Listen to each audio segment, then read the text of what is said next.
Bueno, buenas tardes para todos nuevamente. Profe Paola, bienvenida nuevamente. Buenas tardes. Siendo las 6:05, creo que ya vemos un espacio suficiente. Entonces, si su merced bien lo considera, podemos arrancar.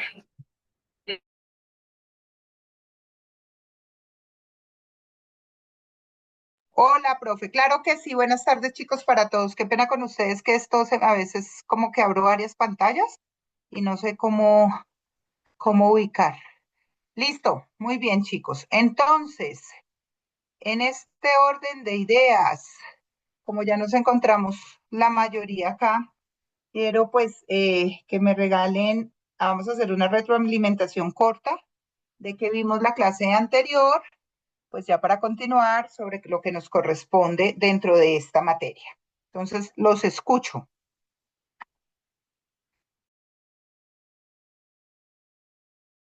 Profe, pues la vez pasada yo creo que hicimos mucho, o sea, en el sentido de que hubo mucho tema que se habló, como por lo menos de algunos autores, frente a la victimología, cuando la víctima también era sujeto o constituía como una parte de figura activa en la comisión de una conducta de la cual pues fue víctima, haga la redundancia. eh, Usted hizo varias preguntas acerca de que si el sistema penal pues protegía de forma adecuada a las víctimas, entonces como que nos centramos como en ese debate de referente a la victimología y frente a cómo se ha desarrollado, fue más que todo como que redondeando preguntas y debates que abrimos, pero nada puntual. Perfecto, pero recuerda que vimos también temas para darle como introducción dentro de este tema a diferentes, digámoslo así, a diferentes conceptos que tenemos a través de diferentes definiciones, ¿no? Que veíamos hablando de cómo la victimología ha realizado una evolución también de diferentes tratadistas.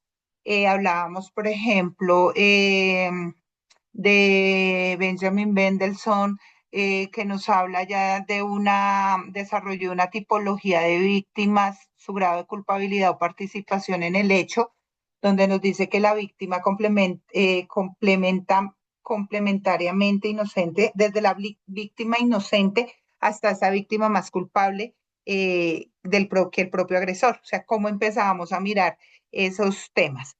Claro que sí. Entonces, hoy nos vamos a centrar un poco a adelantar sobre el tema de esas fases históricas de la victimología.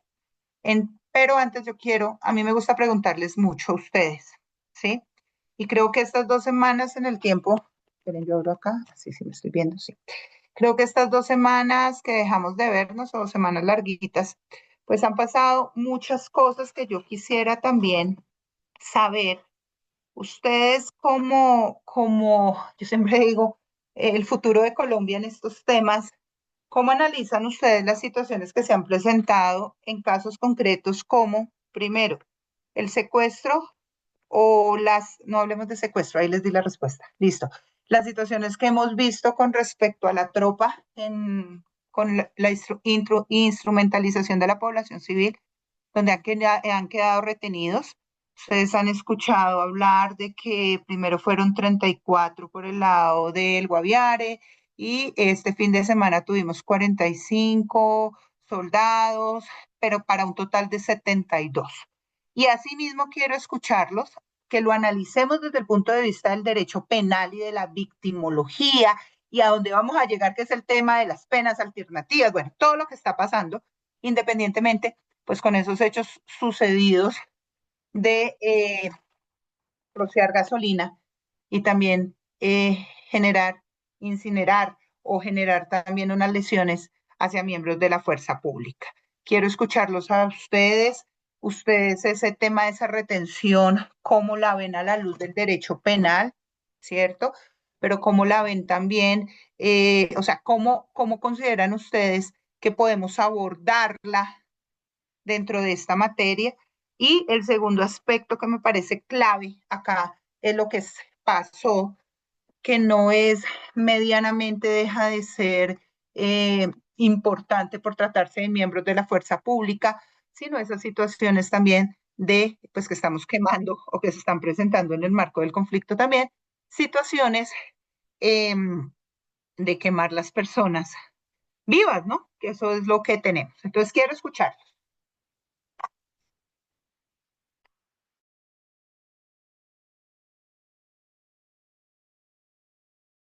Cuéntenme si ustedes consideran, a la luz del derecho penal, si existe algún delito. Cuéntenme, o sea, quiero saber qué delitos se podrían constituir ahí, todo lo que se pueda dar con respecto a esto. Recuerden que independientemente, ya Fabiana, ya te voy a dar el uso de la palabra, independientemente de la situación como tal, pues se están presentando unos hechos en este momento que uno escucha y dice, bueno, venga, espérese, si hay, no hay, si hay código penal, estamos quedando cortos en esto, o cómo es la situación a la luz del derecho penal. Fabián. Bueno, pues digamos que mi intervención quería ir un poquitico más como las primeras tonadas que usted quiso preguntar, ¿cierto? O sea, usted primero hizo como que queriendo ver desde la perspectiva de la criminología, pues cómo se entendía esto, ¿cierto? Entonces, siento yo que cuando estamos hablando de ese tipo de personas que asumen esta calidad de conductas, pues principalmente vemos pues, que son personas que no les interesa de ninguna forma respetar ni los derechos humanos, ni respetar los principios o las garantías mínimas constitucionales que tenemos inherentes como personas o como seres humanos. Entonces, frente a los delitos que se están cometiendo, pues obviamente son delitos graves. Digamos que el Código Penal obviamente tiene catalogados o tiene tipificadas estas conductas y las tiene sancionadas dentro de este ordenamiento jurídico penal. Se puede estar hablando incluso de algún tipo de secuestro, se puede estar hablando de homicidio, se puede estar hablando inclusive de tortura. Entonces, en esos casos, digamos que si nosotros quisiéramos centrarnos en el fin del derecho penal, creo yo que para estas personas y como en muchas yo considero de otros delitos, son personas que realmente la norma penal o el ordenamiento jurídico penal no va a influir mucho en en su cambio. ¿Sí me hago entender? Son personas que si están llegando a estas instancias, que si tienen en su mente una falta de esa empatía o de ese respeto por los derechos humanos, el hecho de que los puedan vincular a un proceso penal no va a cambiar en ellos ese adoctrinamiento en el cual han crecido. Entonces, para ellos o para muchas personas están bajo una causa justa o una causa que justifica sus actos. Entonces son personas que de por sí, bajo ese adoctrinamiento, no van a razonar de forma correcta y mucho menos van a entender la gravedad frente a un ordenamiento jurídico penal que en muchas ocasiones tiende a ser flexible. Entonces, que por lo menos cuando se incorporó el tema de la JEP, se vio que muchas personas se quisieron someter a esto para justificar o para argumentar pues que los beneficios eran mucho mayores si se someten a la JEP que a cualquier otra justicia ordinaria, entendámoslo de esta forma. Pero pues que se convirtió la JEP en un mecanismo por el cual cualquier persona se hacía vincular a un grupo, por lo menos que ya estaba establecido anteriormente, garantizaba una, entre comillas, verdad, para ellos eso era suficiente y pues tenían también unos beneficios que a mi parecer o a mi concepto pues no debían haberse aplicado, pero bueno, al fin y al cabo se aplicaron y la pregunta real es, ¿funcionó? Puede que desde la perspectiva de la verdad haya retribuido en alguna forma a la familia, pero desde la perspectiva del comportamiento, de la contribución a la sociedad y del cambio, pues, realmente muchos de ellos fueron reincidentes. Entonces, no, pues me someto a la JEP, soy beneficiario de ciertos vale la redundancia, ciertos beneficios, pero pues continúo delinquiendo o continúo reincidiendo en estas conductas porque pues ya vamos a tener unos beneficios, entre muchos que hay. Entonces, si usted me pregunta a mí, siento que en este punto y en países como Colombia, que desde sus inicios han sido países violentos, que hemos crecido en medio de violencia, un derecho penal no es suficiente y un derecho penal no va a cambiar ese hecho violento y mucho menos estos grupos al margen de la ley que con base en estas actuaciones que atentan contra todos los derechos que nosotros podamos imaginarnos, buscan beneficios. Beneficios para estar en su comodidad, beneficios por opresión para que el mismo gobierno actual les dé muchas más cosas que, no sé, se me ocurre, que Ellos están buscando más que todo una presión para obtener los beneficios, pero que eso no indique como requisito que tengan que quedarse al margen o por completo desmovilizarse o cosas así. Entonces, volvemos a un problema jurídico mucho más grave de que si no es el derecho penal quien puede prestar esta colaboración, entre comillas, o generar un cambio, que lo es, ¿no? Ahí podría decir yo que entra la victimología desde una raíz mucho más profunda que el derecho penal, ya no es su campo para resolver. Eso es lo que yo pienso. Muy bien, Fabiana, y te voy a decir algo acá y estoy esperando que los demás compañeros, porque creo que los demás también pagaron el semestre para que también Fabiana me los deje hablar, ¿listo? Pero aquí hay una cosa importante, mira cómo tú abordaste todos los temas de la clase de lo que vamos a hablar en estos días. Mira tú cómo hablaste y tocas el tema de la victimología, pero si date cuenta, me estás hablando ya de justicias y me estás hablando de, cuando me hablas de JEP, tenemos que ubicarnos frente a qué estamos, ¿no? ¿Estamos hablando de una justicia restaurativa? ¿O será necesario hablar de una justicia retributiva? ¿Será que esto se hace necesario? Pero tú tocabas otro tema tal vez que lo vamos a analizar más adelante, es el tema también de esas penas alternativas. ¿Será que por más código penal que tengamos, será que por más penas que nosotros tengamos, es suficiente? ¿Es suficiente como tal para que estos hechos, y por qué toco lo de la fuerza pública en este momento? Podría irme a tocar también, por ejemplo, la noticia que salió el día de ayer con este monstruo de la niña Sofía allá en Valle del Cauca, que jugando parqués con el de la soga allá donde lo tienen en la cárcel, confiesa que les participó también en hechos de desapariciones de dos menores y de violaciones de dos menores también. O sea, son muchos los hechos, pero los centro en los hechos de la fuerza pública, ¿sí? Y más en estos en especial, porque estamos viendo unas situaciones que cada vez se desbordan más a lo que nosotros podemos también ver dentro de, como lo decías tú muy bien, Fabián, ahora el Código Penal. Pero quiero escuchar, Carlos, te escucho. Buenas tardes. Pues como ustedes no Profe, participan, me toca llamarlos. buenas noches, profe. Hola. Em, ¿Cómo bueno, podrías tú considerar el tema de que estamos quemando viva las personas? Porque bueno, independientemente, perdóname, Fabiana ha tocado un punto ahora que es importante. Independientemente de la función, de la profesión, del riesgo, no estamos dejando de ser seres humanos.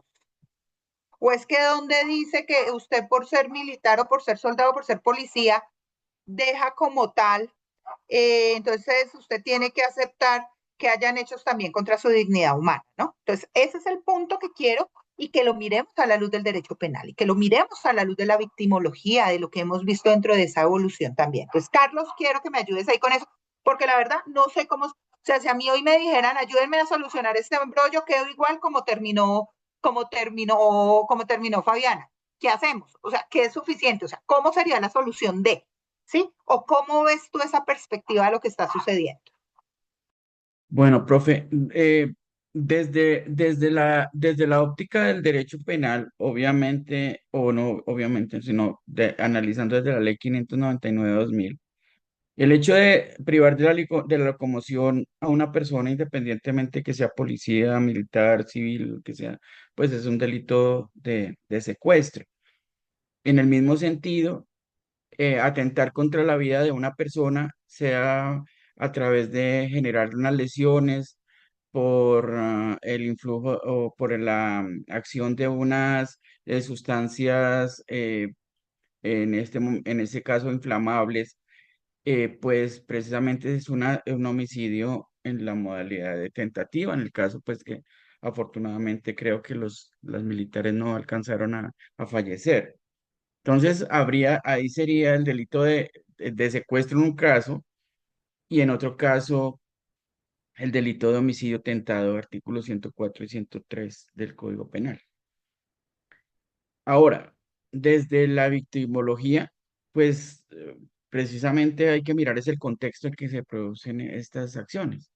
Y el contexto general es el conflicto armado. Desde allí debe partir el análisis victimológico y precisamente se puede decir que los miembros de la fuerza pública, en un caso retenidos o secuestrados, Precisamente ahí es donde viene la discusión semántica, porque nunca, en principio, un ministro dijo que habían sido retenidos y ahora pues el ministro actual dice que se dan un secuestro, pues pueden ser víctimas directas de estos hechos. Independientemente, repito, de que sean miembros de la fuerza pública, pues son víctimas de estos hechos. Ahora, hay que mirar precisamente que los miembros de la fuerza pública retenida, pues son sujetos de esta coacción, sin conocer muy bien cómo fueron los hechos, pero lo que se dice es que precisamente se utilizó estos hechos se utilizaron como una especie de presión psicológica en contra del Estado, o una presión en contra, no psicológica, sino una presión en contra del Estado, porque están realizando algunas acciones en contra de grupos armados organizados residuales de la zona. Llámese disidencias de las FARC, llámese comandos de frontera. Eh, y precisamente la experiencia que nos indica, tanto no solamente en Guaviare, en Putumayo, sino también en Caquetá, es que cuando se realiza un tipo de acción en contra de estas personas, llámese allanamiento y registro, eh, acción de la fuerza pública, pues precisamente yo no estoy muy de acuerdo con la palabra instrumentalizar, sino coaccionar. Se coacciona a la comunidad para que ellos, pues precisamente reaccionen en contra. O sea, prácticamente son como escudos que se utilizan por parte de estos grupos armados para evitar que la fuerza pública pues ejerza su labor, capturas, allanamientos y registros, incautaciones de elementos, y pues precisamente evitar precisamente la materialización de esas acciones. En ese sentido, pues yo creería que se da lo que ha llamado como una victimización política, en donde los autores, los grupos armados organizados residuales, pues pretenden o buscan generar una especie de presión en contra de la legitimidad del Estado, que se traduce en las acciones realizadas tanto por el Ejército Nacional, la Policía Nacional o la propia Fiscalía a través del Cuerpo Técnico de Investigaciones. En ese sentido, pues considero que precisamente aunque suene irónico, el Estado se encuentra en una situación de vulnerabilidad frente a esos grupos armados organizados residuales. ¿Por qué? Por el respeto del DIH. Precisamente en ese principio de distinción que debe tener el ejército, pues precisamente está maniatado cuando llega a ese sitio y la comunidad es la misma que les dice, no, es que ustedes no se pueden ir de acá. Entonces no pueden emplear las armas en contra de la comunidad, porque precisamente en ese principio de distinción no se sabe, porque anteriormente era muy fácil porque las FARC estaban uniformadas, tenían un brazalete, tenían un fusil y estaban en una situación de igualdad frente a la fuerza pública. En este caso, pues son personas que están de civil, no se saben si son miembros de la comunidad, si son líderes sociales. Entonces, pues el ejército no puede entrar en ese momento a generar una violencia o a generar una acción armada en contra de ellos, precisamente en acatamiento a esos principios de distinción y de acatamiento precisamente a esas normas del DIH. En ese sentido, pues la dificultad para mí se genera en eso, en que precisamente atendiendo esas situaciones y que los grupos armados organizados residuales están utilizando estas comunidades, llámese guardias campesinas o llámese guardias indígenas, como se llamen, obviamente pues ellos también tienen su intención, pero en ese caso pues es muy complicado para el ejército o para la Policía Nacional entrar a esa dificultad. De hecho, a uno le dicen, doctor, vamos a entrar allá, pero necesitamos llevar procuraduría porque acá se nos va a presentar un problema porque ahí están las guardias campesinas. También lo veía no solamente en el Caquetá, sino lo veía en la costa, en la parte de La Guajira, donde hay una comunidad guayú, también en esos operativos donde se incautaba gasolina robada, hurtada, es fijo, habría problema porque la comunidad reaccionaba evitando la incautación de ese material. Incluso ellos preferían quemar la gasolina antes de que se le incautara. Entonces, precisamente, la Policía Nacional le decía a uno, ¿y ahí qué hacemos? Entonces, capturamos a toda la gente, las les disparamos, o sea, ¿qué hacemos? Entonces, ellos prefieren tomar una actitud pasiva frente a una acción en contra de estos grupos armados organizados residuales. Prefieren pecar por defecto y no por exceso. Entonces, analizándolo pues desde el punto de vista penal, para concluir, es un secuestro y en otro caso es una tentativa de homicidio, claramente. Y es una infracción al derecho internacional humanitario, Carlos, muchas mirándolo como gracias. un crimen de guerra, mirándolo como Ahí un estaba crimen de guerra. mirando y estaba en este momento mirando en mi celular el Estatuto de Roma, ¿sí? Porque es importante que nosotros nos adecuemos también y ustedes, jóvenes, estudiosos del derecho penal y de la victimología y de todo esto, nos adecuemos y tengamos no solamente, creo que a mis estudiantes yo siempre le digo, no podemos ver el tipo penal del homicidio solamente como el que mataría a otro, ¿cierto? Porque Carlos lo decía ahora algo. Nosotros estamos, además de, en estos casos, en situaciones de un conflicto armado. Pero el hecho de que estemos en situaciones de conflicto armado no quiere decir que todo, ¿te acuerdas que lo hablábamos? Que los conflictos sean ¿qué? Ilimitados, por parte y parte, ¿no? O sea, estamos hablando de parte y parte. Y muy bien lo decías, y recojo también algo que traía Fabián y lo tocó. No solamente podríamos estar frente a situaciones de tentativa de homicidio, sino porque no lo miramos también como el tema de que no se pueden causar sufrimientos, tratos crueles, inhumanos y degradantes como tal. Y cuando estamos ahí, me toca irme a un principio que nos toca mirarlo a la luz del DIH de qué es. Y cuando yo lo miro a la luz del DIH, pues me toca abrirle el espacio también, como lo decía Carlos, a la luz de los crímenes de guerra del Estatuto Penal Internacional, que muy bien lo describe. Es más, si tú lo miras, ahí te va a definir el tipo penal que se llama tortura como crimen de lesa humanidad también. Entonces, miren lo importante, y entonces ustedes van a decir, bueno, se enloqueció la profe, ¿por qué hoy vino a hablarnos de esto y qué tiene que ver esto con la victimología? Pues mucho, mucho porque recuerden que nosotros venimos de procesos también de transiciones, buscando ese sueño anhelado que se llama paz, y esto puede que ahorita no vaya a pasar, no, porque es que creo que la JEP va hasta el otro año, más o menos, creo que va hasta diciembre del otro año, estos temas como lo decía Fabián. Pero ¿y qué va a pasar en unos años entonces con esta gente? ¿Qué va a pasar con estas situaciones que se presentaron hoy?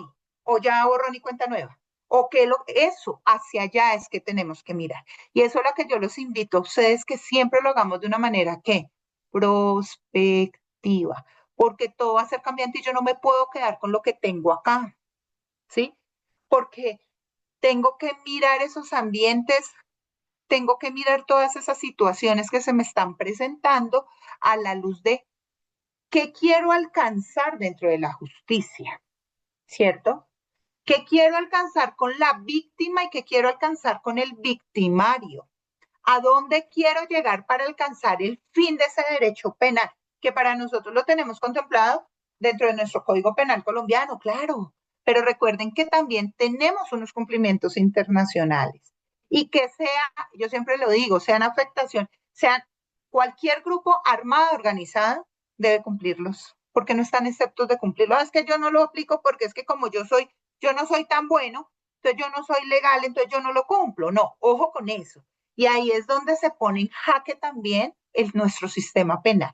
Y ahí es donde ponemos en jaque y yo los pongo a ustedes y necesito que piensen y que se vuelvan más de qué vamos a hacer más adelante, porque si ustedes más adelante van a ser los fiscales generales, ustedes más adelante van a ser los que están haciendo y van a estar participando en esto. Entonces, ¿cómo alcanzar esas verdaderas reconciliaciones?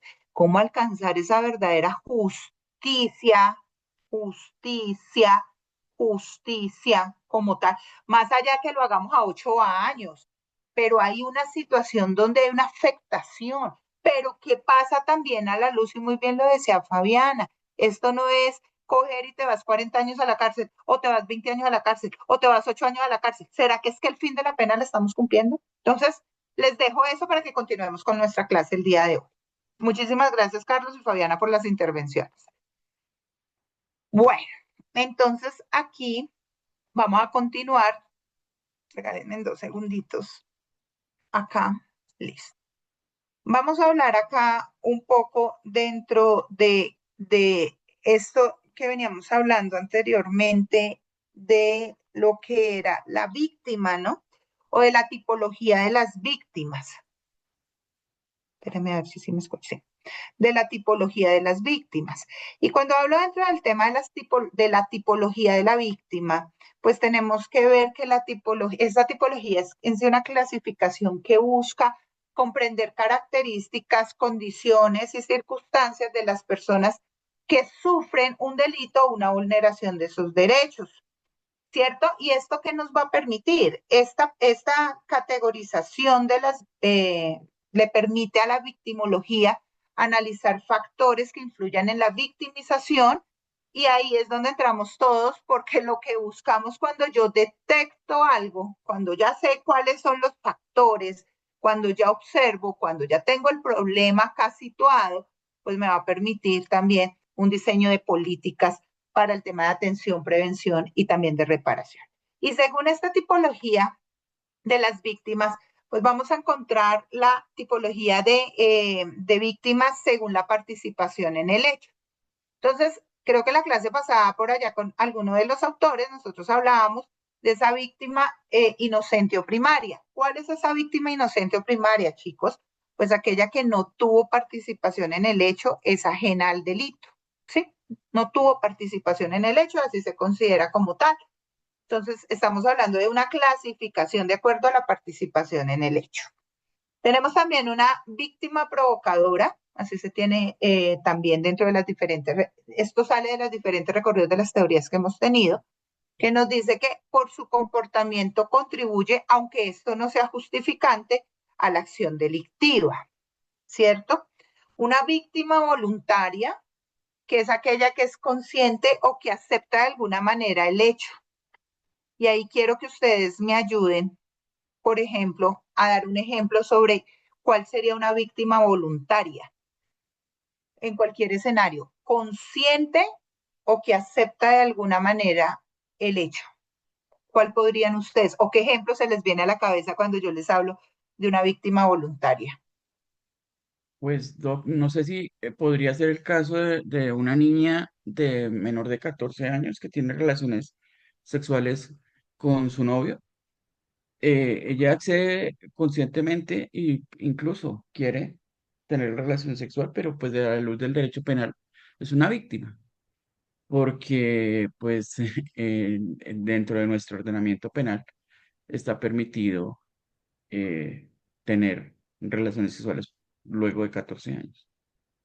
Muy bien. ¿Qué dice Jefferson? Gracias, Carlos.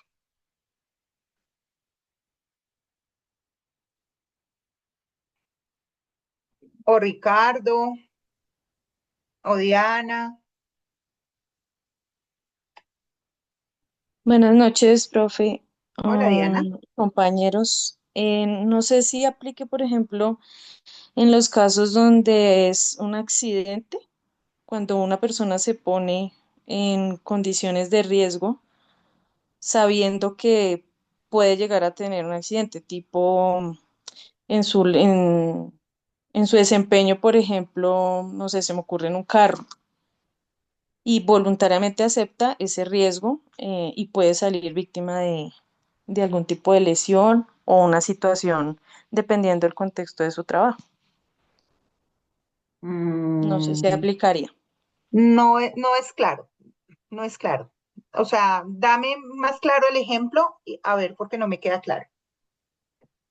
Mm, Por ejemplo, algunas actividades profesionales implican eh, que se tome deliberadamente esa conciencia de que yo puedo sufrir ese riesgo, no sé, manejando un tipo de auto, o si dentro es una actividad que no sea pues profesional, sino una actividad, por ejemplo, ilícita, y pues lleva a que se tomen decisiones que se ponen en riesgo a la persona, es consciente de eso y toma ese riesgo. Ok, bien.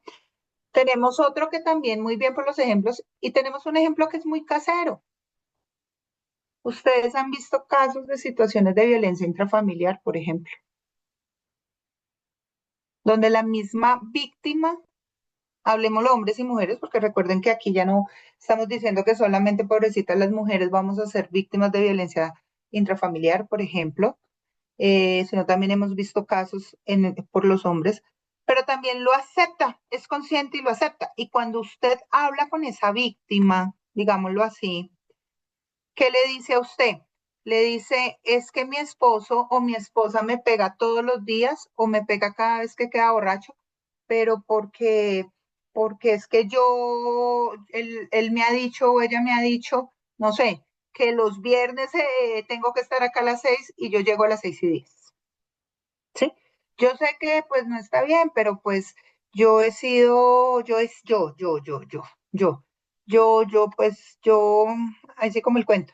Yo sé que me pega porque me quiere, ¿sí? Más o menos para que entendamos un poco el tema de la víctima voluntaria. Hay una conciencia de una aceptación también, al igual que el ejemplo que daba Carlos y el ejemplo que daba Diana. Miren cómo ahí nos habla del tema de la participación del hecho. Pero también tenemos otra víctima acá dentro de esta clasificación que se llama la víctima imprudente, que esa víctima por descuido o negligencia se expone al riesgo. Hago la siguiente pregunta para Diana. En el ejemplo que tú me estás dando, ¿podríamos hablar de una víctima voluntaria o podríamos hablar de una víctima imprudente? O podríamos, o sea, con el ejemplo así como lo planteaste. Ya teniendo esa claridad, imprudente. Perfecto. Creo yo que es ¿Listo? más enfocada ahí. Claro. Entonces, y esto es importante, ¿por qué? Porque mire cómo acá cada una de las cosas, y por eso es tan difícil abordar estos temas de víctima y abordar también estos temas dentro de la victimología, pero también porque es tan difícil abordar temas en lo que tiene que ver la revictimizaciones y porque también le queda difícil al administrador de justicia, ¿sí? O quienes hacen parte de la administración de justicia como tal, estar frente a estos temas.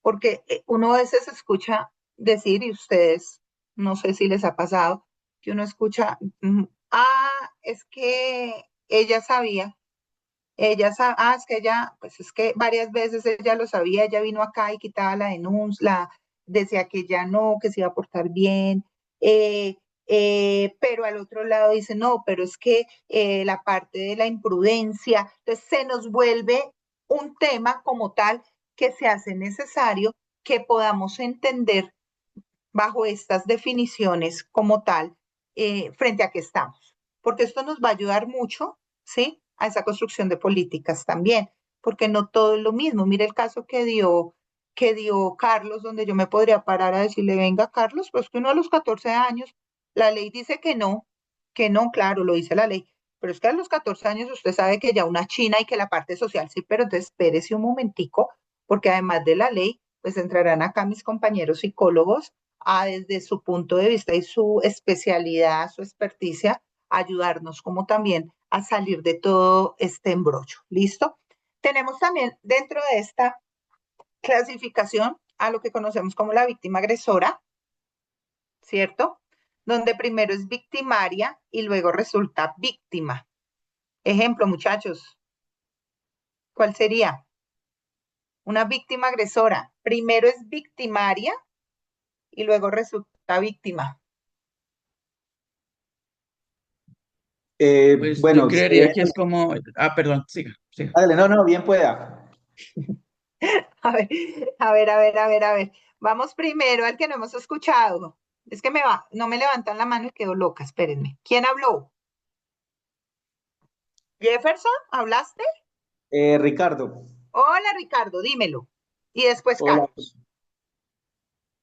Bueno, la dime. víctima agresora, pues de pronto, hablando en el contexto del conflicto armado, dentro de las estructuras o organizaciones criminales, allí dentro de la misma, pues algún integrante quien está ejerciendo alguna situación violenta contra otros, tal vez tiene una tarea al interior de esa actividad criminal y pues al no generar un cumplimiento sobre esa tarea o esas funciones delegadas al interior de esa estructura, pues resulta que la misma estructura, la misma organización, la coloca en una posición de víctima al torturarla o al violentarla o incluso al asesinarla.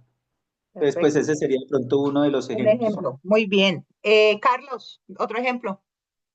Profe, yo creo que un caso es el de la protesta social, sin querer estigmatizar la protesta, pero pues muchas veces se incita a la policía agrediéndola, y resulta esa persona agredida por la policía. Entonces, en ese caso, pues creería yo que podría aplicarse el principio de la víctima agresora. Agresora. Muy bien, gracias. Fabiana, te escucho. Profe, yo creería que en ese caso de la víctima agresora se podría presentar también cuando en mi vivienda un extraño como que pretende acceder a ella con fines de hurto o cualquier otro fin, y pues termine yo en legítima defensa agrediéndolo, ¿no? Digamos que un extraño entra a mi habitación, a mi vivienda, y yo en esa legítima defensa pues obviamente, no sé, le pega un disparo. Entonces, pues comienza siendo él quien en principio pues quiere agredir mi bien jurídico tutelado, como que entrar a mi vivienda, hacer un daño, hurtar, independientemente del daño que quiera hacer, pero pues termina siendo víctima porque yo reacciono de una forma independientemente si es proporcional o desproporcional, creo yo. Muy bien. ¿Ustedes escucharon anoche lo que sucedió en el partido ahí en el centro en Bogotá, en CTU? Y yo, ¿por qué les pregunto esto, muchachos? Porque así Claro no que nos sí, guste profe. ver noticias, pues nosotros no podemos alejarnos de la realidad del país. Entonces, ¿qué pasa acá? Miren con esto, y por qué tomo ese caso, al igual que lo que ustedes presentan, primero es victimaria y luego resulta la víctima. Recuerden que nos dice, o sea, lo que cuentan, porque aquí lo único que tenemos nosotros, yo siempre digo, es lo que nos dicen los medios de comunicación, ¿no? Y los medios de comunicación anoche mismo, después de acabar el partido, muestran unos videos, hay unos twitters y bueno, una cantidad de cosas con respecto a eso. Y se centran que estaban viendo el partido. ¿Quién jugó anoche, muchachos? Colombia contra Venezuela. Colombia, Venezuela. Bueno, Colombia-Venezuela. ¿Y qué pasó anoche? Que no sea Carlos. A ver, el que me está ayudando ahí con lo de Colombia-Venezuela. Profe, buenas noches. Una Oiga, riña que se presentó ahí en esa zona que usted acaba de nombrar, que es que no la recuerdo muy bien. CTU. Ujú. Exacto, porque habían unas personas ahí que estaban compartiendo pues el partido y también habían unos venezolanos y pues obviamente comenzaron a agredirse con piedras, palos, y pues ahí se comenzó pues ya el desorden público en esa zona. Y miren aquí por qué les traigo este ejemplo. Muy bien, gracias. Mire por qué les pongo este ejemplo. Porque ayer apenas sale una publicación de alguien que estaba ahí. Yo lo estaba mirando por X. Yo soy feliz, sí, haciendo sus seguimientos, porque ahí empiezo a darme cuenta de la dimensión de nosotros, del ser humano, ¿no? Resulta que efectivamente estaban viendo el partido en CTU. CTU es una zona abierta, había unas pantallas, habían colombianos, pero también habían personas venezolanas, pues viendo el partido, normal. Cuando Venezuela, recuerden que el primer gol como a los 2 minutos es el de Venezuela. Inmediatamente los venezolanos abren unas cervezas y le empiezan a echar cerveza a los colombianos. Y les dicen que eso por el gol, ¿no? Y entonces resulta pues que desafortunadamente como Colombia metió 6 goles, entonces también pues los colombianos también cogieron hicieron, por cada gol que estaba metiendo Colombia, cogían, abrían las botellas de cerveza y empiezan a botarle cervezas a ellos también. Y terminan en lo que nos decía ahora el compañero, piedras, palos y algo que se vuelve como tal un problema, ¿cierto? Entonces ahí también vemos situaciones y el ejemplo más claro también, adicional a los que ustedes dicen, es cuando hay esas riñas y esas peleas, ¿cierto? Ahí es donde vemos claro ese tema de la víctima agresora. Primero es victimaria como tal y luego resulta víctima. Obvio, pues si vamos a mirar, yo me imagino pues que había más personas colombianas compartiendo en ese espacio como tal viendo el partido que de pronto la cantidad de personas que tuvieran, aquí yo no voy a hablar ni del uso de la fuerza, ni que hubo, no, es mirar cómo esta figura dentro de esta clasificación, pues me introduce también el análisis de esta víctima agresora, entendida así, como ustedes lo decían muy bien, el ejemplo que se estaba dando dentro de la estructura cuando hablábamos del conflicto, el ejemplo que da Carlos, que nos da Fabiana, y el último también que me ayuda mucho a recrear lo que está pasando y lo que vemos. Y es el claro ejemplo de cuando estamos en una riña, como tal. Es el claro ejemplo también que van y me van a robar mi vehículo y yo tengo en ese momento, o bueno, me van a robar y yo tengo en ese momento un arma y les pego el tiro como tal. Mientras vamos a hacer la investigación, que la legítima defensa, que el Estado necesita, bueno, todo lo que ustedes quieran, pues es un claro ejemplo de lo que vemos de que primero, o esos muchachos que llegan con el revólver o a asaltarme como tal, son los victimarios, pero después resultan ellos diciendo es que yo soy una víctima. ¿Por qué? Porque es que mi pistola, no sé, mi pistola no hacía daño, mi pistola era una pistola de juguete. Yo no quería robarle el carro, yo quería solo pegarle un susto, como para que entendamos la figura. Y asimismo dentro de esta clasificación tenemos la víctima falsa. Creo que pues esta víctima la conocemos, se presenta como tal para obtener beneficios. ¿Ustedes han escuchado de víctimas falsas en Colombia? ¿O será que esto nunca lo hemos tenido acá en Colombia? Víctimas falsas. Profesor, acá no se ve. Acá no se ve, ¿verdad? No, no, no. Eso es en otro país, como tal. Sí, colombiano, colombiano. Pero para no coger escenarios muy recientes, recuerden lo que pasó cuando tuvimos un caso ante la Corte Interamericana de Derechos Humanos, que fue el caso Mapiripán, ¿no? Creo que eso ustedes busquen por televisión para que no me crean a mí lo que yo les estoy solamente diciendo. Busquen por medios, busquen las víctimas falsas de la masacre de Mapiripán. Entonces es eso, solo es para buscar que también beneficios, es un beneficio. Y ahí viene otro problema, ¿no? Que me parece a mí más complejo. Preguntémonos por qué una persona puede llegar a prestarse a ser una víctima falsa. O sea, porque hemos llegado allá. Entonces ustedes me van a decir, no, dentro de la victimología vamos a mirar el estudio. Yo podría decirles sí, porque es que nosotros, pero también viene aquí, les digo, perfecto.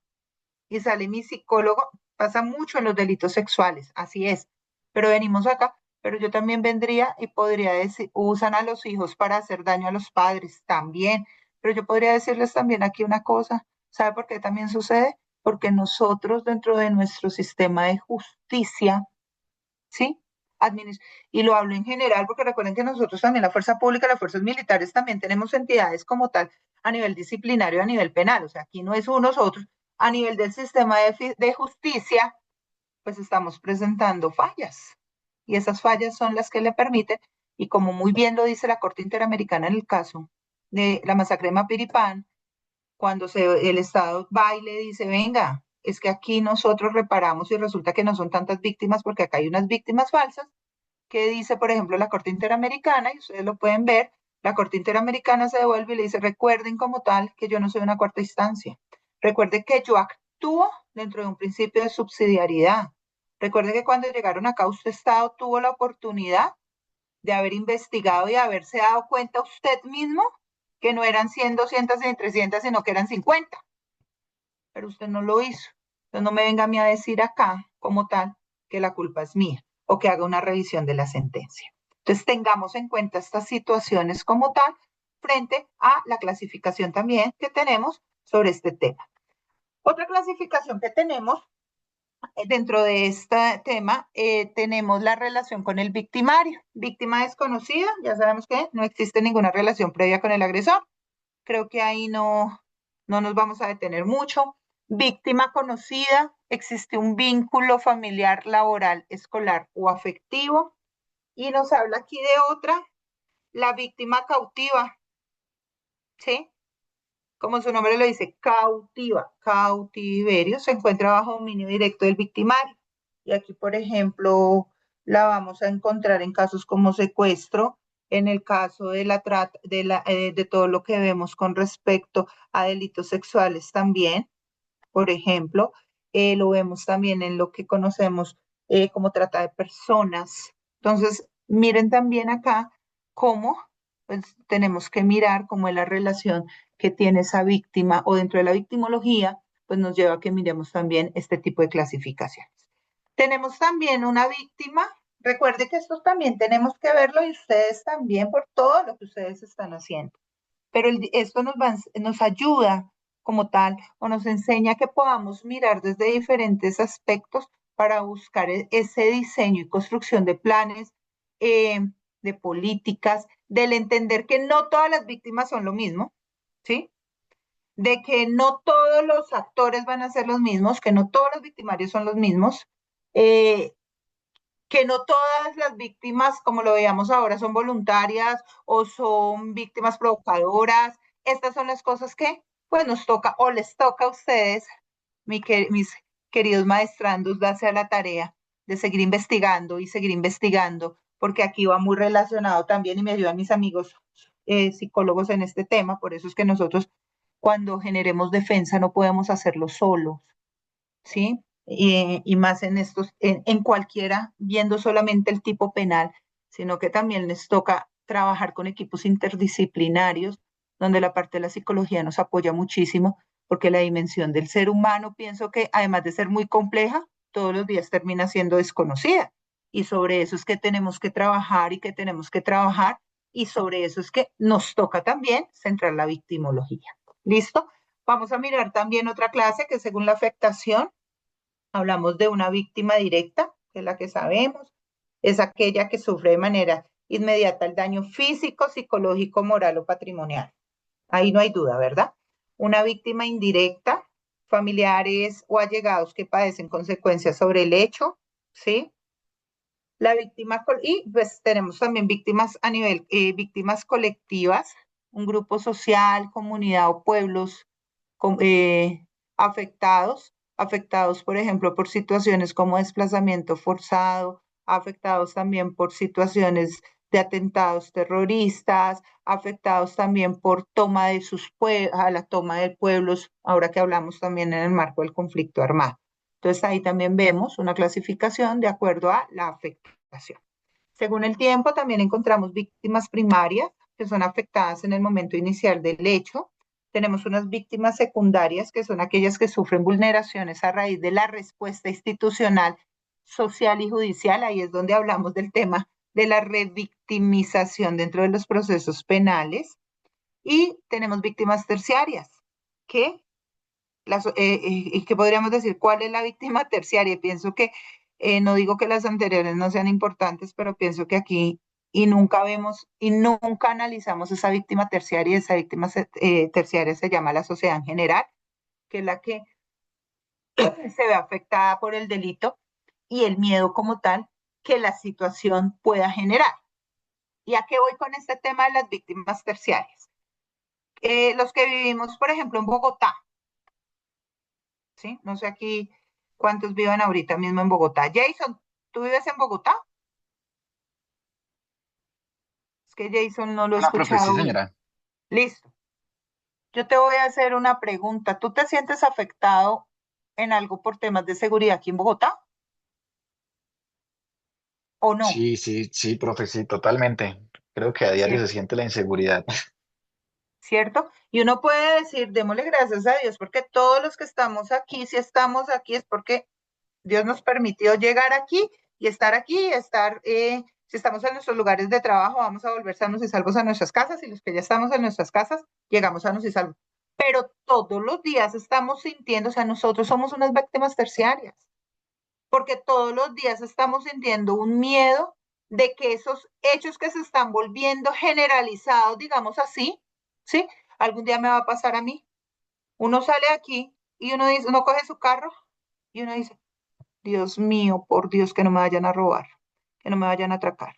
Usted va en el carro y se para en un semáforo y se va, hay una moto que se le pone a uno al lado y uno de una vez voltea a mirar como diciendo, me tocó. Pero usted va en un Transmilenio o va en cualquier sistema de transporte público y también le pasa exactamente lo mismo. Entonces mire aquí la invitación que yo le hago, por ejemplo, a Fabiana, bueno, y a todos, pero le hago a Fabiana también, que me contaba la vez pasada, esa formación que tiene en investigación también, y ustedes tienen que unirse a esto, dentro de estos entornos, quien ha pensado en construir políticas también y considerar a la sociedad como víctima terciaria, porque yo no lo he escuchado. Es más, muchas veces hablamos que estos son solamente percepciones, y esto es un solo ejemplo, que son percepciones de seguridad. Así le dicen a uno, no, es que es una percepción de seguridad. Una percepción de seguridad que usted sale a la calle y que usted le dé gracias a Dios todos los días que tiene, que vive, llega y se toca y dice, ay Dios mío, llegué bien. ¿Mm? Entonces ahí es donde también tenemos que entender que existe esas víctimas, además de ser la víctima directa o la víctima primaria, la víctima secundaria, que es la que vemos dentro del proceso de revictimización, pues también consideremos en el diseño de política pública a la sociedad en general, que es la que día a día nos estamos viendo afectados por el delito y por el miedo que este también nos causa. ¿Listo? Vamos a ver vamos a hablar aquí también de según el contexto del delito, víctimas de delitos comunes. Denme ustedes ejemplos de delitos comunes, por favor. Ayúdenme. Hurto, Hurto, ¿qué más? Punto legal, abogados, ¿qué más? ¿Podría ser el homicidio, profe? El homicidio, ¿qué más? Secuestro. Secuestro, perfecto. Pero listo, quietos ahí, secuestros, perfecto. Entonces, delitos comunes nos queda claro por la formación que tenemos y porque lo que leemos es algo común. Víctimas de violencia intrafamiliar o de género, ¿cierto? Ese es otro tipo de víctimas según el contexto del delito. Tenemos también la víctima de delincuencia organizada, que ahí es donde yo los invito a que ustedes lean, por favor, la Convención de Palermo, anótenla ahí y en sus tiempos, en sus ratos libres, consúltenla, ¿sí? Cuando les habla también de crímenes o delitos transnacionales, porque van a encontrar ustedes también definiciones claras sobre el tema de grupos de delincuencias organizadas, que es lo que nos lleva a hablar de víctimas de delincuencia organizada, y ahí vamos a encontrar mucho, trata de personas, narcotráfico. Este secuestro con el fin de, ¿sí ven? Pero tenemos otro, y aquí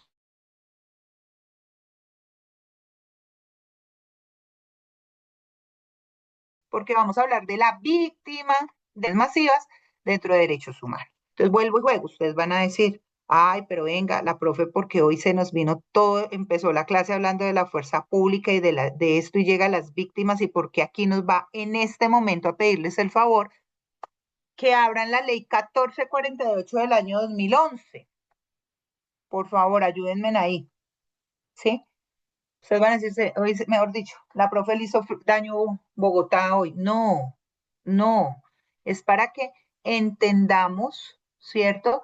Que en el desarrollo de lo que tenemos de esta materia, pues tenemos que terminar hablando de esas justicias y esas justicias llegan, como lo decía Fabiana, dentro de lo que tenemos como justicia transicional y dentro de lo que tenemos ahorita con la JEP y lo de la JEP se da dentro de escenarios o viene de conflicto armado. O sea que pues me toca hablar del concepto de la víctima que hay en la ley 1448 del año 2011. ¿Quién me colabora, por favor? Si la memoria no me falla, artículo 3º de la ley 1448. Yo también la voy a abrir acá. Ley 1448 de 2011.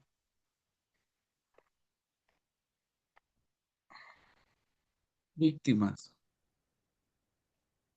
Artículo La ley tercero, víctimas. 1448, mientras Carlitos me va ayudando ahí a mirar, me dice, por la cual se dictan medidas de atención, asistencia, reparación integral a las víctimas del conflicto armado. ¿Listo? Y vamos a mirar, Carlos, porfa, colabórame, si mal no estoy, con el artículo tercero. Te escucho, por favor. Sí, es el tercero, profe. Artículo tercero, víctimas.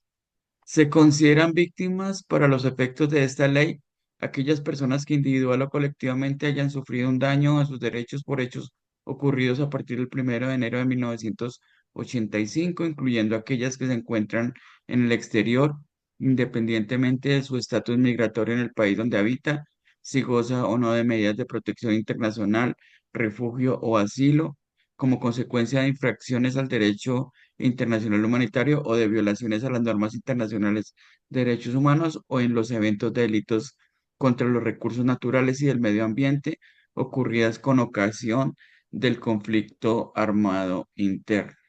Quieto hasta ahí. Si ustedes miran esta definición, con respecto a lo que hemos hablado anteriormente, pues podemos ver aquí que me está hablando no solamente de la víctima, de la definición de una víctima en el conflicto armado, sino que también me está hablando de lo que hablábamos de víctima directa. ¿Sí ven? Aquí hay una víctima directa, pero también podríamos hablarlo de víctima primaria. Perfecto, entonces mire porque sí es importante conocer la clasificación. Continuemos, Carlos, por favor.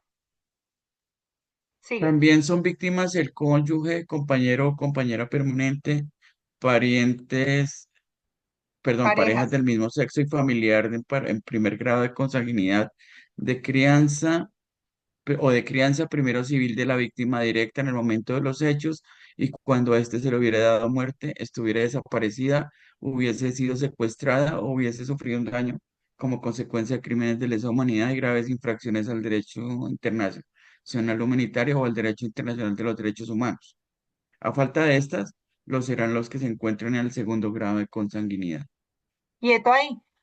O sea que todo lo que nos ha dicho hoy la profe, no solamente estamos hablando de víctimas de esta clasificación de víctimas del conflicto armado, sino que también de aquí estamos hablando de víctimas, ¿qué? ¿Directas o indirectas? Cónyuge, Indirectas. compañero, compañera permanente, ¿que son directas o indirectas? Indirectas, profe. Indirectas, perfecto. Y sigan más abajo. Los niños, niñas o No se adolescentes. me salte el otro. ¿Los miembros de dónde? Los miembros de la fuerza pública que en cumplimiento de su deber legal sufren vulneraciones a sus derechos por infracciones al derecho internacional humanitario y al derecho internacional de los derechos humanos y sus familias en los términos del presente artículo. Quietos ahí. ¿Sí ven por qué era importante que ustedes me ayudaran a resolver lo que yo les decía, o me ayudaran a resolver, no, tuviéramos en cuenta lo que hemos visto con respecto del secuestro, porque era importante que miráramos hoy, que reflexionáramos al inicio de la clase sobre el tema también de estos dos militares que fueron quemados vivos, y que hay uno que se encuentra en este momento en la unidad de cuidados intensivos del hospital militar. ¿Sí entienden el por qué? ¿Sí? No, no es que también son víctimas del conflicto armado. No, no, ahí está, y lo está diciendo la ley 1448. Y lo está diciendo, y mire, esa ley no solamente los pone en el escenario del Código Penal, sino que los sube, y mire cómo lo está diciendo, en cumplimiento de su deber legal. Claro, ellos estaban en cumplimiento de un deber legal. Sufran vulneraciones a sus derechos. Porque es que no dejan de ser seres humanos, dejan de ser personas, de acuerdo. Por infracciones al DIH, y lo decíamos ahora cuando lo hablábamos al inicio de la clase, y al derecho internacional de los derechos humanos, y sus familias en los términos del presente artículo. Entonces, des en cuenta aquí como en este parágrafo, no solamente nos define la víctima directa, perdón, la víctima del conflicto armado hacia fuerza pública, sino que nos da claridad sobre una víctima directa, nos da esa claridad también sobre esa víctima indirecta que hay hacia los miembros de la fuerza pública como tal, y nos lleva más allá nos lleva allá con ellos, porque como estamos en el marco del conflicto armado, nos está diciendo en cumplimiento del deber legal por infracciones al DIH y por vulneraciones al derecho internacional de los derechos humanos. Listo. Sigue, Carlitos. Ahora sí, los niños, De la misma, los no, los niños, niños, los niñas, niños. los niños, niñas o adolescentes que que hayan sido reclutados ilícitamente siendo menores de edad y que se hayan desvinculado siendo menores de edad por grupos armados organizados al margen de la ley. Perfecto, siga.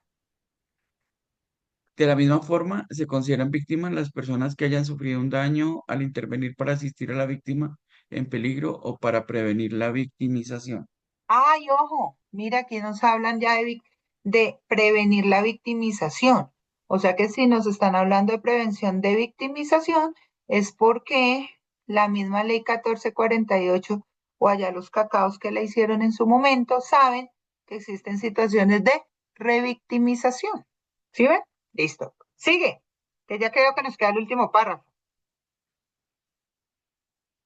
Sigue. La condición.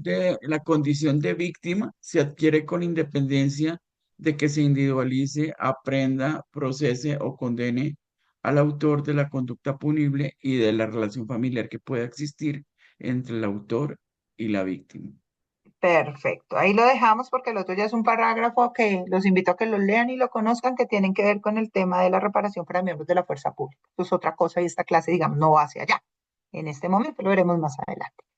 Pero esto es para decirles cómo desde la clase anterior, cuando Fabiana dijo, es que no avanzamos mucho, no vimos mucho, se dan cuenta ustedes, por ejemplo, en ese último parágrafo que leímos, cómo nos habla o cómo traemos teorías que vimos dentro de cuando nos hablaba de los conceptos anteriormente y cómo esa evolución que veíamos dentro de los conceptos. Independientemente de que se conozca o que no se conozca, como tal, hay una víctima. No tiene que existir esa relación como tal, de que yo te conocía, entonces, chévere, como yo te conocía como tal, ahí es que adquiero la condición de víctima, ¿cierto? Ahí le está diciendo, y es muy claro esto, para todo es importante, pero acá vemos reflejado lo que vimos durante la clase anterior y es, la condición de víctima se adquiere con independencia de que se individualice.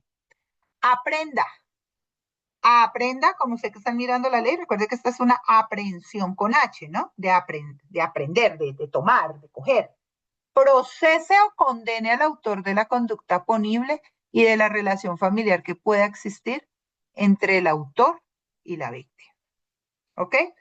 Entonces, esto, jóvenes maestrandos, para que nos deje claro otra cosa que tenemos sí o sí o sí o sí que ver, que ya lo vamos a ver en la próxima clase, es cómo nos metemos a lo que son los derechos fundamentales de las víctimas.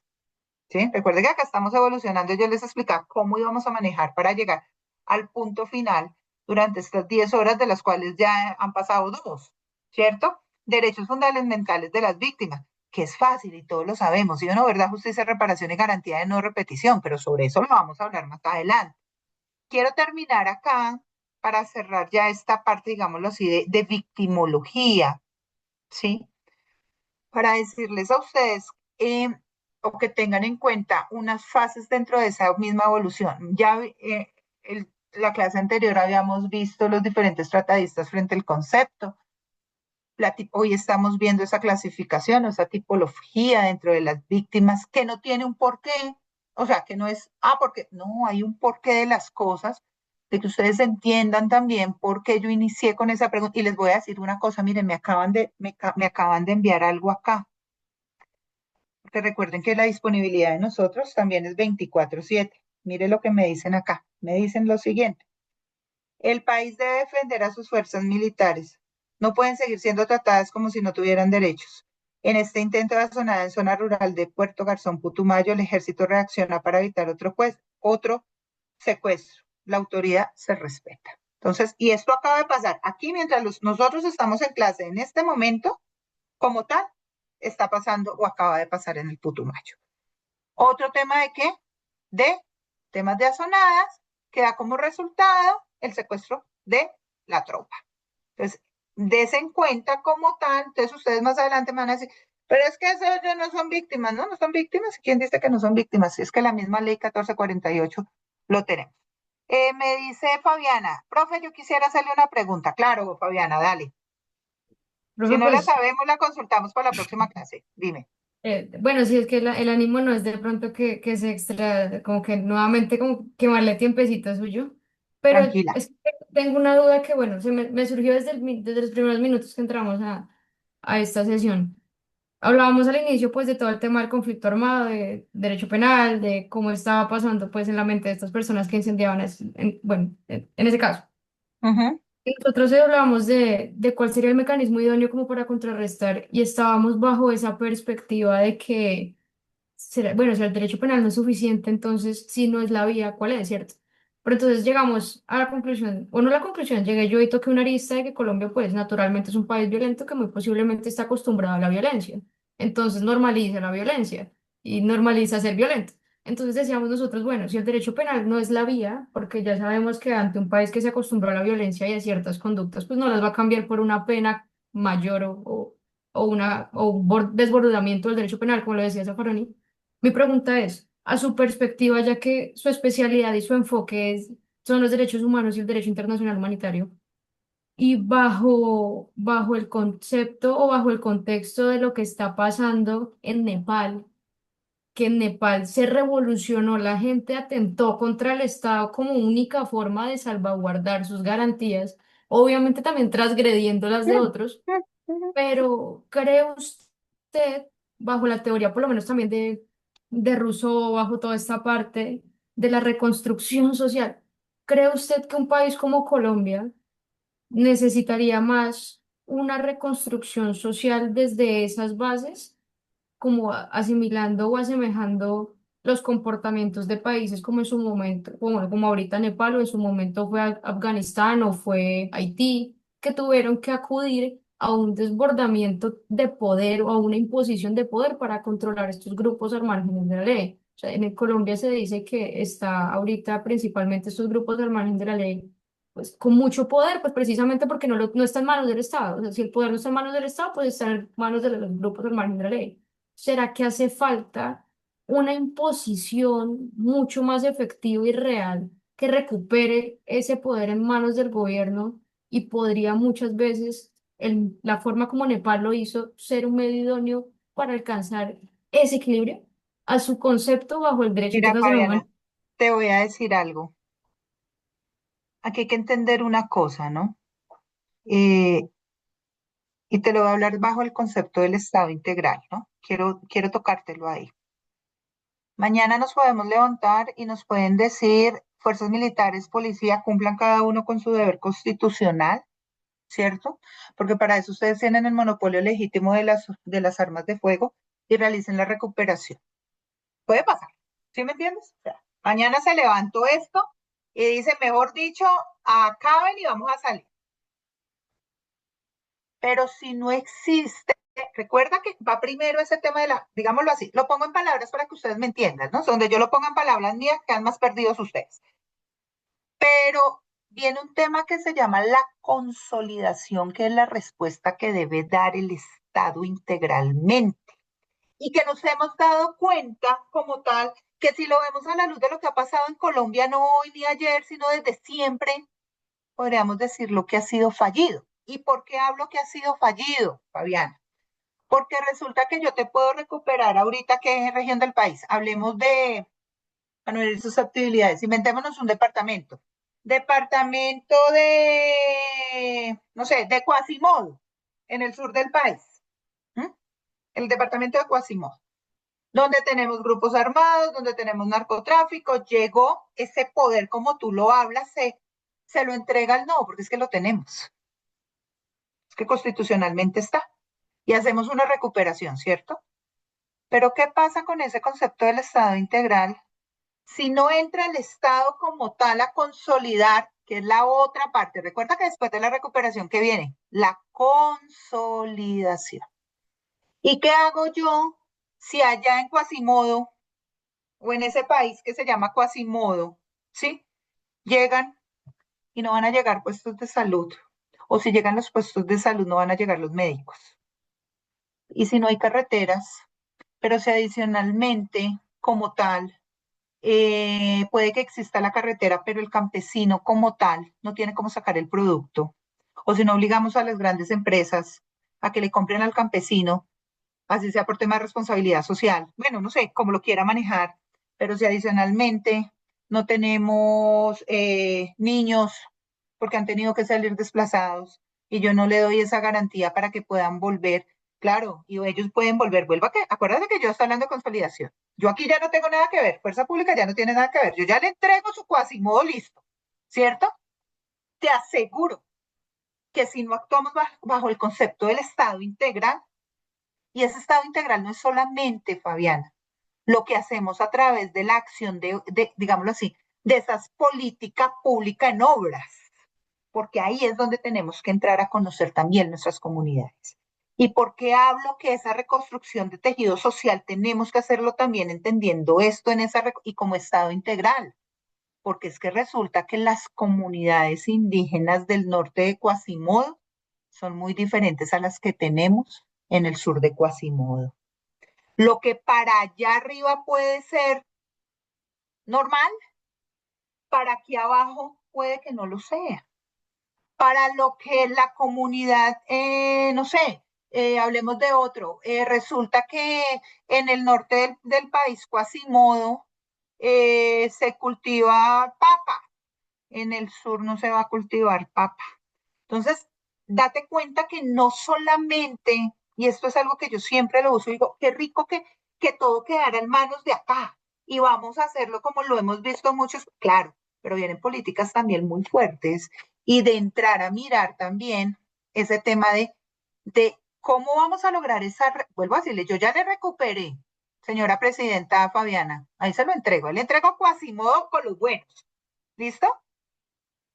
Pero si usted no tiene la capacidad de activar ese concepto de Estado integral desde lo más mínimo, pero no como usted quiera desde allá y su gabinete, sino conociendo las necesidades de lo que tiene cada uno en territorio, no va a pasar absolutamente nada.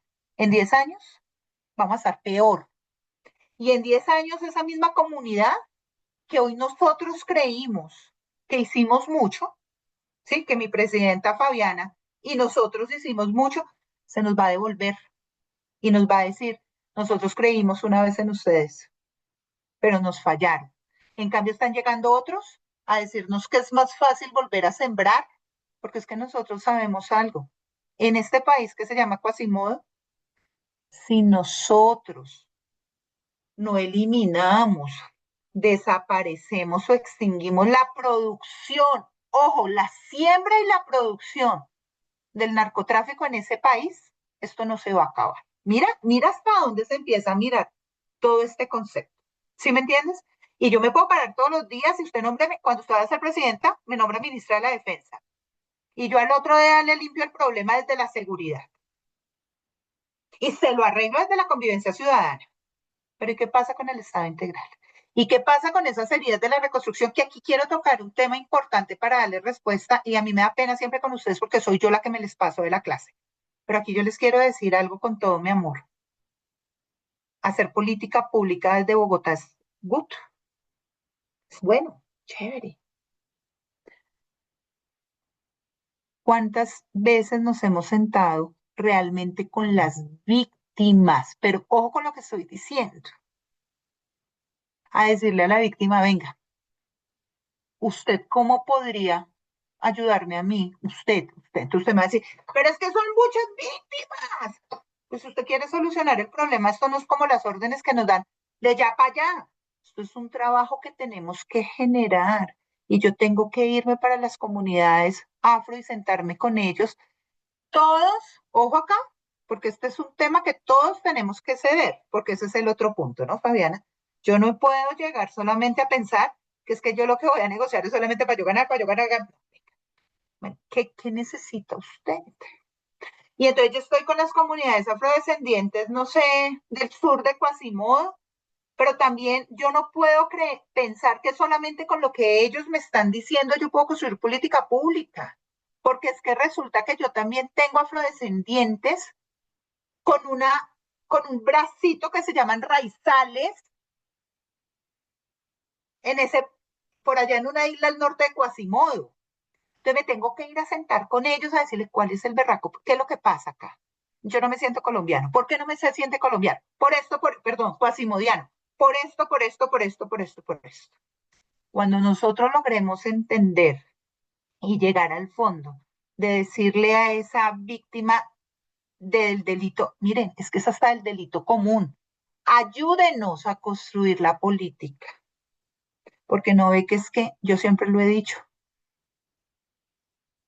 Fabiana, y siempre que yo toco este tema a nivel de mi institución, causo, y yo les digo, venga, aquí emitimos, por ejemplo, lineamientos en temas de género, pero yo les voy a hacer una pregunta.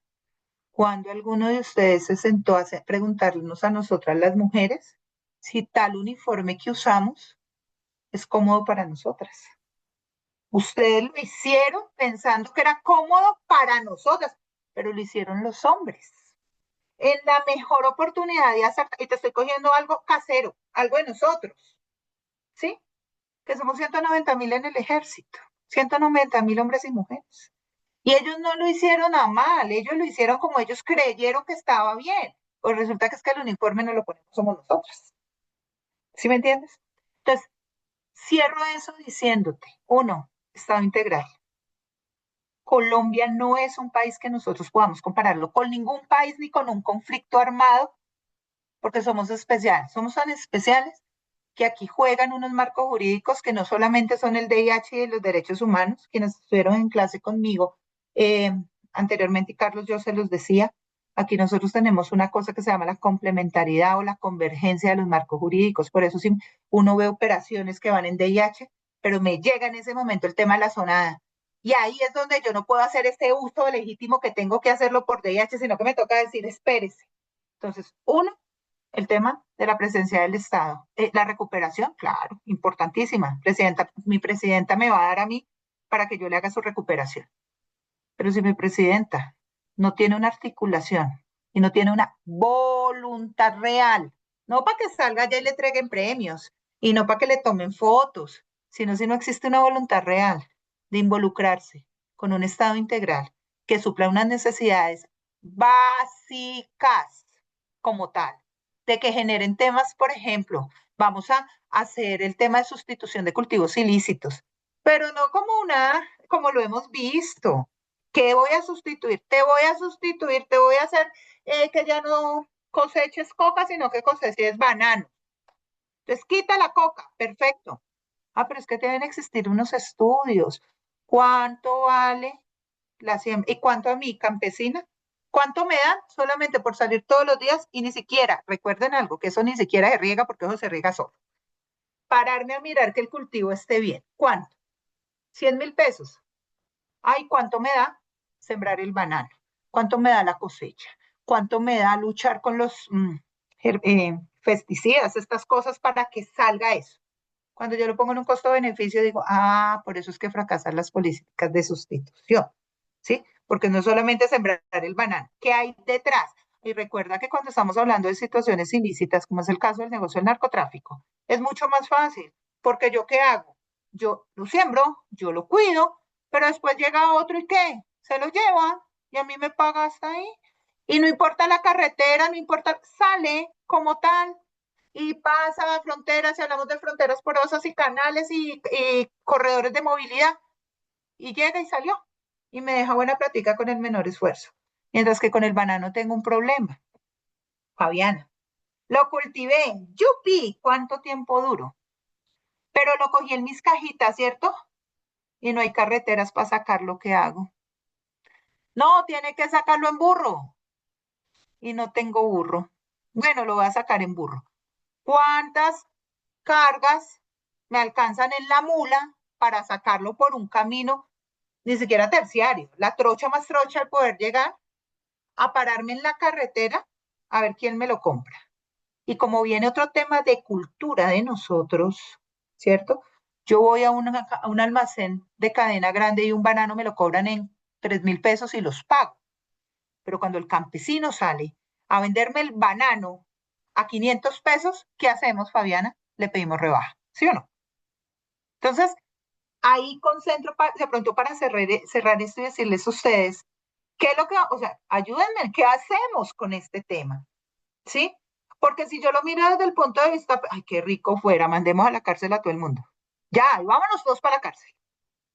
Pero ¿será que se está cumpliendo ese fin? ¿Será que no tenemos que involucrar como tal al otro? ¿Será que cuando hablamos de ese tejido y reconstrucción, no es ese pedir ese perdón, pero no porque, por cumplirlo, ahí voy a pedirle perdón porque sí, sino porque es que el otro quiere escuchar algo y no para que salgamos a medios de comunicación ni nada, sino Fabiana, a ver, ¿usted qué quiere? Yo le hice algo mal, ¿usted qué quiere escuchar que yo le hice? Si usted me hizo mal, usted me miró mal, usted, lo que sea, porque nosotros somos personas buenas, no sabemos pues cuáles son esa magnitud de lo que pueda pasar. Entonces, entendamos un poco eso y espero pues con esto larga, esta extensa respuesta decirte, como decía alguien por ahí, todo el mundo habla de paz, pero nadie se compromete, ¿sí? Y ahí es donde nos toca a todos mirar dentro de lo que hacemos en los diferentes ámbitos como tal, cómo vamos a... ¿Por qué? Porque además de ser un país violento, somos un país lastimado, porque todos tenemos heridas del conflicto, de la violencia que tenemos. Y somos un país donde echa la ley, echa la trampa, y nosotros no hemos querido ser una potencia por nosotros mismos. Porque así como utilizáramos todo lo que tenemos en estas mentecitas para hacerlo malo, pudiéramos haber cambiado el mundo y posicionarnos como una potencia. Entonces, espero haber dado respuesta a tu interrogante. ¿Sí? Listo. Listo, chicos. Los quiero. Nos vemos en la próxima clase, juiciosos. Y los Gracias, profe. invito, porfa, verifiquen lo que yo les decía, Convención de Palermo, para que se ubiquen dentro de lo que tiene que ver estos temas de delitos transnacionales, eh, de crímenes transnacionales, y para que ustedes se ubiquen. ¿Por qué? Porque ahorita que hablábamos de delitos comunes, y eso lo vieron mis estudiantes cuando vimos la parte en derechos humanos y en DIH, y entramos a hablar de responsabilidad de comandante, bueno, esto que veíamos, recuerde que es necesario entender las situaciones desde el punto de vista del grupo de delincuencia organizada y de los grupos armados organizados. ¿Qué hacen unos, qué hacen los otros y cuál es la diferenciación en los otros? Y más en situaciones donde tenemos un conflicto armado que, como yo les decía, hay marcos jurídicos que se habla de una convergencia o una complementariedad entre ellos. Dios me los bendiga, muchas gracias. Profe Ricardo, perdóneme que siempre me paso. Gracias, profe. Feliz Gracias, noche. profe. Cuídense, Dios los bendiga, chicos. Gracias. Chao. Gracias. Gracias, profe. Hasta luego.